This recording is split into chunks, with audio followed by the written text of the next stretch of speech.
Hi friend, আমি স্বপ্না আর welcome to স্বপ্ন ছুটকি। তোমরা সবাই কেমন আছো? আশা করছি খুব ভালো আছো, আর আমিও খুব ভালো আছি। তো আজকে সকালবেলা উঠে খুশিকে দুধ খাওয়ানো হয়ে গেছে, দেখতে পাচ্ছ।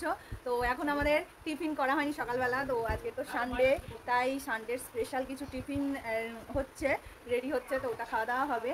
আর আজকে আমাদের একটা বিয়ে বাড়ি পড়েছে, আজকে না সরি, একটা বিয়ে বাড়ি পড়েছে, ইনভিটেশন। তো যাব, তার জন্য কিছু প্রিপারেশান আছে। শপিংয়ে যাব বিকেলবেলা, আর একটু নিজের কেয়ার করতে হবে, সেলফ কেয়ার। তো সেই পুরোটা নিয়ে তোমাদের সঙ্গে শেয়ার করবো আজকে সারাদিনে কী কী করছি। পুরো ভিডিওটা স্কিপ না করে দেখতে থাকো। সো ফ্রেন্ড, আমাদের টিফিন রেডি হয়ে গেছে, এবারে আমরা টিফিন করব। তো টিফিনটা তোমাদের একবার দেখাই। সানডে স্পেশাল সকালের টিফিন, দেখতে পাচ্ছ, লুচি আর ঘুগনি। তো লুচি আর ঘুগনি খাবো এখন। রেডি হয়ে গেছে, খেয়ে দিয়ে একটু নিজের রূপচর্চা করতে হবে, কারণ সামনেই তো বিয়ে বাড়ি আছে।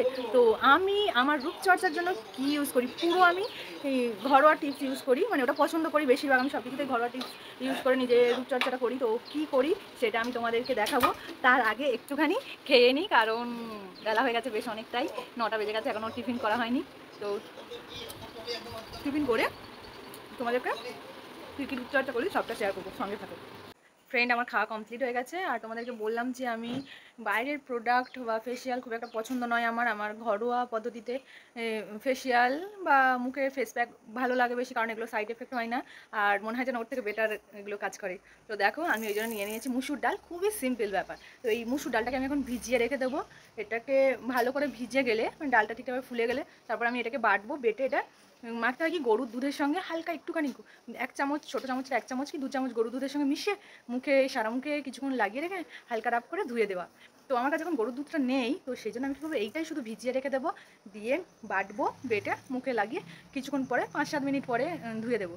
তো চলো ভিজিয়ে দিই এখন, একটু ভিজে যাক, তো তারপরে আমরা এটাকে বেটে মুখে অ্যাপ্লাই করবো। দেখো ফ্রেন্ড, ডালটা কিন্তু এখন একদম পুরো ভিজে গেছে, দেখতে পাচ্ছ, এই যে একদম ভেঙে যাচ্ছে। এবার আমরা ডালটাকে বেটে নেব। এবারে আমরা পুরো মুখটাই ভালো করে, এই যে বাটা হয়ে গেছে, দেখতে পাচ্ছ ডালটা বাটা হয়ে গেছে, এটা আমরা পুরো মুখে অ্যাপ্লাই করে দেবো ভালো করে। এর সঙ্গে কিন্তু চালের যে গুঁড়ো, আতপ চালের গুঁড়ো মিক্স করে মাখতে পারো, মুখের যে ব্ল্যাক হেডস হয় না, ওটা কিন্তু রিমুভ হয়ে যায়। তো আমি এখন ওই সব আমার কাছে কিছুই নেই, চালও গুঁড়ো করা নেই, আর দুধও দেওয়ার নেই, তাই আমি শুধু ডালটাই পুরো মুখে এরকমভাবে অ্যাপ্লাই করে দেবো, ভালো করে এইভাবে মুখটাই মেখে নেব।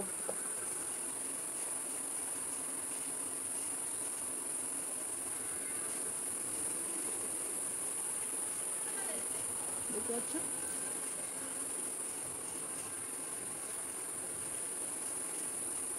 এই মুখের সঙ্গে সঙ্গে কিন্তু আমি গলাটাতেও এটা মেখে নেব।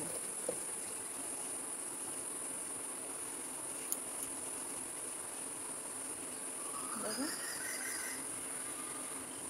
এই যে মুখ আর গলা দুটোতেই কিন্তু আমি ভালো করেই অ্যাপ্লাই করে দিয়েছি। এরপরে আমি হালকা করে এটাকে একটু শুকনো করবো। শুকনো করার পরে ঠিক এইভাবে রাফ করতে থাকবো, এরকমভাবে হালকা করে ঘষে 5-7 মিনিট রেখে জলে ধুয়ে দেবো। সো ফ্রেন্ড, আমি কিন্তু মুখে অ্যাপ্লাই করে নিয়েছি, দেখতে পাচ্ছ, আর মুখের সঙ্গে সঙ্গে আমি কিন্তু হাত দুটোতেও অ্যাপ্লাই করে দিয়েছি, কারণ আমার ডাল বাটাটা অনেকটা হয়ে গেছিলো, তাই মুখ, গলা আর দুটো হাত অ্যাপ্লাই করেছি। তো এইভাবে কিন্তু 2 দিন ছাড়া যদি অ্যাপ্লাই করা যায়, তাহলে কিন্তু নিজের রেজাল্টটা মানে নিজেই ফিল করতে পারবে যে চেঞ্জটা। তো চলো, আর বাদ বাকি বাড়ির কাজগুলো সেরে নিয়ে বিকেলবেলা আবার বেরোতে যেতে হবে শপিংয়ের জন্য, তার কারণ বিয়েবাড়ি পড়েছে বলেছিলাম তোমাদের। তো শপিং করতে হবে বিয়েবাড়ির জন্য একটা। তো শপিং করতে গিয়ে দেখা হচ্ছে, তারপরে শপিংয়ে কী কী শপিং করবো সব তোমাদের সঙ্গে নিয়ে করবো, দেখতে থাকো। সো ফ্রেন্ড, দেখো, আমি কিন্তু মার্কেটে যাওয়ার জন্য রেডি হয়ে গেছি। তো দেখতে পাচ্ছ আমি রেডি হয়ে গেছি, খুশি এখন ওর ঠাম্মি কোলে বসে আছে, ও রেডি হয়ে গেছে। তো এবার আমরা বেরোবো, বেরিয়ে বিয়েতে দেওয়ার জন্য কিছু গিফট কিনবো, আর নিজেদের জন্যও কিছু শপিং করব। তো দেখা যাক, চলো যাই মার্কেটে, তারপর দেখছি। তারপরে আমরা পক্ষীরাজ ঘোড়ায় চেপে চলে গেলাম মার্কেটে।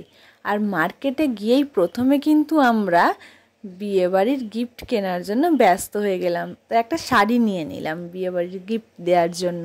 আর তারপরে ওখান থেকে চলে গেলাম আরও একটা দোকানে, যেখানে আমার নিজের জন্য একটা কিছু নেয়ার ছিল।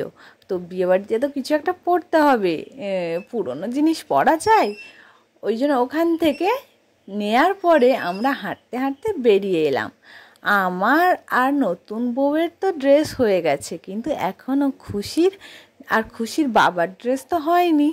তাই আমরা চলে গেলাম খুশির বাবার ড্রেস কেনার জন্য। তো তখন ট্রেন ঢুকেছিল এখানে ডায়মন্ড হারবারে, তো স্টেশনে তখন প্রচুর ভিড় ছিল। তো তারপরে আমরা আস্তে আস্তে চলে গেলাম শপিং মলে। আর শপিং মলে গিয়ে খুশির দিদুনের সঙ্গে দেখা। তো খুশি তো অনেক মজা করতে শুরু করলো দিদুনের সঙ্গে। তারপরে আমরা প্রথমেই খুশির বাবার ড্রেস কিনলাম বিয়েবাড়ির জন্য, আর তারপরে খুশির ড্রেসটাও নিয়ে নিলাম।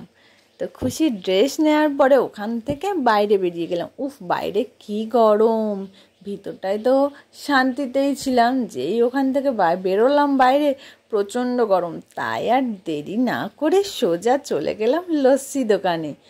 লস্যি দোকানে গিয়ে লস্যি খেয়ে নিলাম। লস্যি খেতে গিয়ে খুশি করেছে আর এক ঝামেলা।